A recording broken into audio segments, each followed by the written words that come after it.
जैसे सर आप हमेशा श्री रामचंद्र जी के बारे में अनाप शनाप कहते हैं। जी जी यही कहना चाहते हैं। श्री रामचंद्र जी के बारे में आप बहुत से बातें बोलते हैं, चरित्र चित्रण उनका करते हैं कि राम जी कैसे थे। तो सर आप अपने बाबा साहब भीमराव अंबेडकर जी के ऊंचा दिखाते हैं और श्री रामचंद्र जी को उनके सामने नीचा दिखाते हैं। सर मैं यही पूछना चाहता हूं आपसे कि आपके बाबा भीमराव अंबेडकर जी में और श्री रामचंद्र, कुछ अंतर बताइए उन लोगों में, क्यों ऊंचा आप दिखाते हैं श्री रामचंद्र जी? उतना है कि जितना धरती और आसमान में अंतर है। पहली चीज, सवाल थोड़ा लंबा आप कर दिए, और सवाल करने में हम जानते हैं कि आप लोग हिचकिचाते बहुत हैं। हाँ सर, ये तो हमसे सवाल करने पर आपको डरने की जरूरत नहीं है। अब रहा सवाल आपका कि रामचंद्र जी में, मर्यादा पुरुषोत्तम भगवान राम में और बाबा साहब में क्या अंतर था। हम राम के बारे में अनाप शनाप क्यों कहते हैं, बाबा साहब का आदर करते हैं, ठीक है जी। कारण ये है, पहली बात तो कि राम नाम का कोई व्यक्ति भारत में हुआ ही नहीं। पहली बात, राम काल्पनिक मनुष्य हैं, रामायण काल्पनिक कहानी है। अब इससे आगे बढ़ूंगा कि राम काल्पनिक क्यों हैं, राम को राम किसने बनाया, तो ये थोड़ा सा एक बड़ी विषय होगी। जी सर, इसी बात पे सर कुछ विवाद भी हो गया था सर, एक एपिसोड आपका आया था सर जल्दी में। विवाद हुआ है, मैं जानता हूँ, विवाद होता भी रहता है जी, विवाद बराबर होता रहता है मेरी बातों पर। जी आप रामायण को काल्पनिक बताए थे सर। रामायण काल्पनिक है यार, बताया क्या था, टोटल रामायण काल्पनिक है।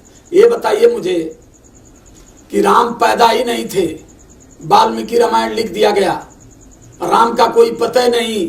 14वीं सदी 13वीं सदी में राम, तुलसीदास जी लिखे रामचरितमानस।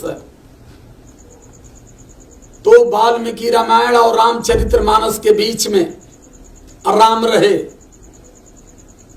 फिर कहां चली गई उनकी खानदान? अयोध्या भी है, मंदिर भी था, वहीं जन्म भी हुआ। इस चीज को जानते हैं? राम कौन है? राम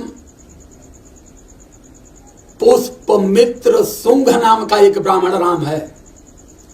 यही बगल के हमारे कनैला गांव के हैं, किताब लिखे हैं जी। केदारनाथ पांडे जी ने। ये कहा गया, क्या कहते हैं केदारनाथ पांडे जी को, राहुल संस्कृताएं जी, पढ़ लीजिएगा उनकी किताब। जी। पुष्पमित्र सुंग नाम का ब्राह्मण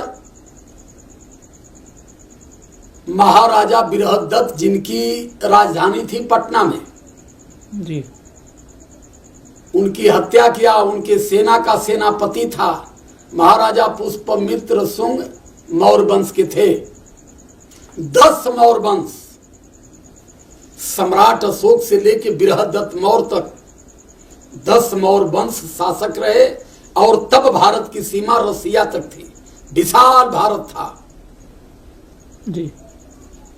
और ये जो कहते नहीं कि रावण को 10 मूड़ी, इन्हीं 10 मौर्य राजाओं की हत्या करके पुष्पमित्र सुंग ने अयोध्या पहुंचा।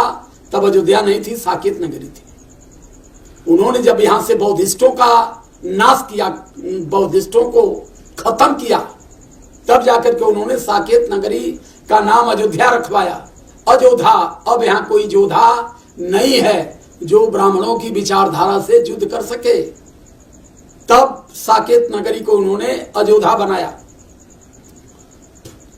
और जो 10 मौर्य वंश के राजा थे, वह कहना कि रावण के 10 मूड़ी।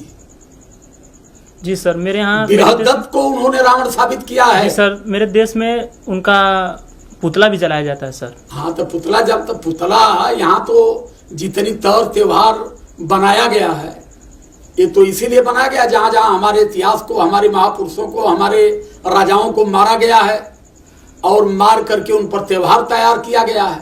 त्योहार तैयार करके हमारे दिमाग में ठूस दिया गया है, हम उसको मनाते हैं, ताली बजाते हैं। अपने महाराजा बृहदत्त का पुतला फूंकते हैं, जिन्होंने बुद्ध के विचारधारा पर भारत का सत्ता शासन किया था। उस समय इस देश में जात पात धर्म मजहब नहीं था।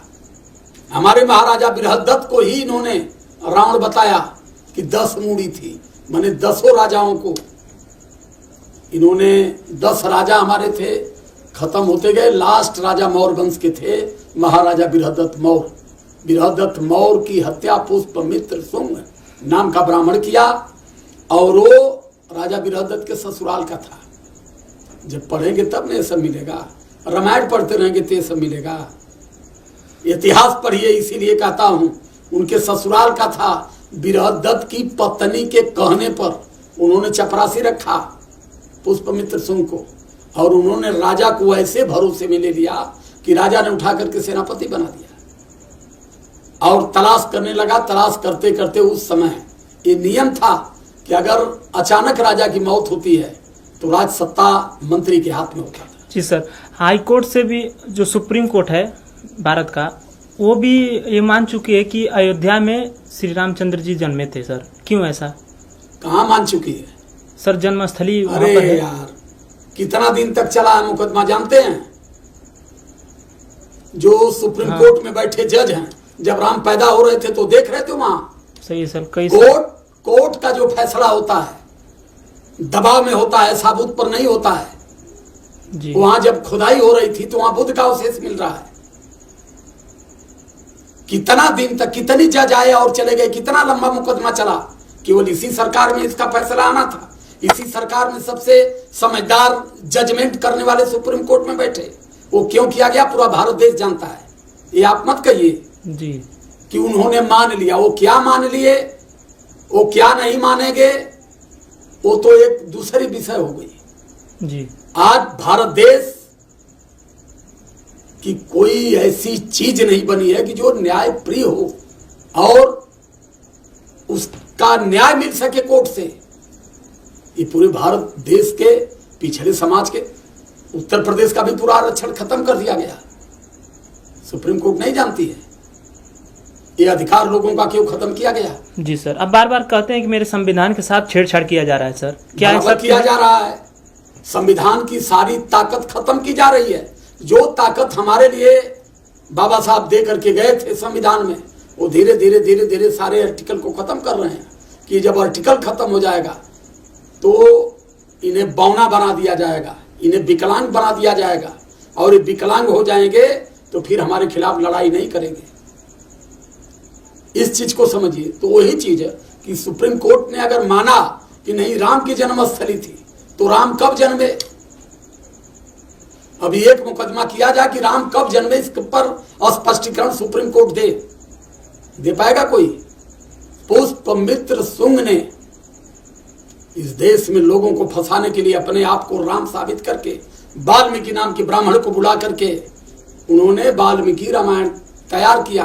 अपने आप को राम बना, फर्जी उन्होंने दशरथ बनाया। उसके बाद ये सारे जितनी कहानी गढ़ी गई, राम कैसे पैदा हुए, मुंह से खीरा खाने से। माता जानकी कैसे पैदा हुई, हल जोतने से। उनके पिता दशरथ कैसे पैदा हुए, हवन कुंड से। आदमी हवन कुंड से निकलता है, मुंह से खाने वाले से बच्चा पैदा होता है, खेत जोतने से लड़की पैदा होती है। पिछड़े समाज के दिमाग को नापा गया थर्मामीटर से कि ये कितनी समझदार है। जी सर, हमारे रामायण में सब लिखा गया था सर, उसके हिसाब से लोग। अरे सर, तो रामायण में सब लिखा गया है, तो वही तो बात कर रहे हैं कि जो लिखा गया, जब पढ़े लिखे हैं, जो चीज पढ़ रहे हैं, उस चीज पर तर्क नहीं कर पा रहे हैं। क्या सत्य क्या असत्य है? आज तक लोग मान रहे हैं कि श्रृंगी ऋषि के द्वारा फल दिया गया तीनों रानियों को, और श्रृंगी ऋषि हिरणी के पेट से पैदा थे। ये समाज मान रहा है कि नहीं मान रहा है? क्यों मान रहा है? हिरणी की पेट से आदमी पैदा होता है, मछली की पेट से मकर आदमी पैदा होता है। जैसे कहते हैं मछली रागोना का मछली रहल, पसीना टप दे छू गया, लोग घूट गई, मकर ध्वज पैदा हो गया। अच्छा, कहां समाज का दिमाग है? समाज इस चीज पर तर्क क्यों नहीं कर पा रहा है? ये चीज है, ये चीज है। मैं तो आप लोगों को धन्यवाद करता हूं कि बड़ी ईमानदारी से जो आप लोग बात मेरी पहुंचाते हैं और आप लोग भी काफी डिप्रेशन में रहते हैं, क्योंकि मेरा विरोध भी बड़े पैमाने पर होता है। जी। आप लोगों पर भी दबाव आ रहा है। ऐसा बाबू, इस देश में सही मानना, सही जानना, सही सुनना, ये सबके लिए है। और जो आप लोग बार बार बालू से तेल निकाल के उसको घी बनाने का जो प्रयास करते हैं, ये चीज छोड़ दीजिए।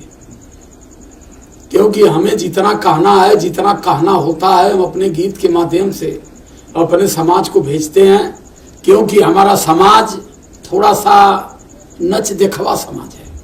हमारे साहब कांसीराम साहब कहते थे कि अपने समाज को कोई सही चीज अगर बताना है तो बात से नहीं बता सकते, गीत से बता सकते हैं, नाटक से बता सकते हैं, नौटंकी से बता सकते हैं, नाच गाने से जो बात अपने समाज को समझाएंगे, समाज जल्दी समझ जाएगा। वही गति उन लोगों की भी है जो गांव के अनपढ़ लोग हैं, जिनको जो पढ़ करके नहीं समझ सकते, उनको रामलीला के माध्यम से समझाते हैं, जग हवन के माध्यम से समझाते हैं, प्रवचन के माध्यम से समझाते हैं। तो हमें किसी से कोई जास्ती दुश्मनी नहीं है, लेकिन भारत देश एक इतनी बड़ा देश है, इतनी महान देश है, पूरी दुनिया में भारत की अपनी एक अलग हैसियत है। उसको जो है पाखंड में और धर्म में, जात बिरादरी में फंसा करके इस देश को तबाह किया जा रहा है। मैं इसलिए कह रहा हूं। जी सर, उसीलिए आप अपने गीतों के माध्यम से अपने लोग जगाते हैं सर। इसीलिए जगाता हूं कि मेरे लोग बात को समझें, क्योंकि हम लोगों का तो बीत गया, लेकिन आने वाला जनरेशन अगर मेरी भाषा को नहीं समझ पाया तो उनकी जिंदगी बड़ी ही भयावह होगी। जितने भी दर्शक इसे सुन रहे हैं उसको नोट कर लें अपने डायरी में, और भयावह स्थिति से बचने के लिए पाखंड का प्रत्याग आपको करना पड़ेगा। किसी भी हालत में पाखंड का प्रत्याग अगर आप नहीं कर पाए तो आने वाला जनरेशन इतनी बुरी तरह गुलाम होगा, इतनी बुरी तरह गुलाम होगा कि फिर तब मेरी बात आपको समझ में आएगी। जैसे आज सरदेश्वरी ललई यादव को लोग जानने का प्रयास कर रहे हैं कि ललई जी सही कहे थे, तो जब वक्त निकल जाएगा तो फिर जानने से भी कोई लाभ आपको नहीं होगा। चलिए सर, धन्यवाद। बहुत बहुत धन्यवाद करता हूं आपको भी, सादर जय भीम करता हूं, और अपने दर्शकों से अपील पूर्वक एक बात कहता हूं कि दुनिया को जानने से पहले सिर्फ बाबा साहब को और बुद्ध को आप जान लो, आपका जीवन सार्थक हो जाएगा। बहुत बहुत धन्यवाद। नमस्कार।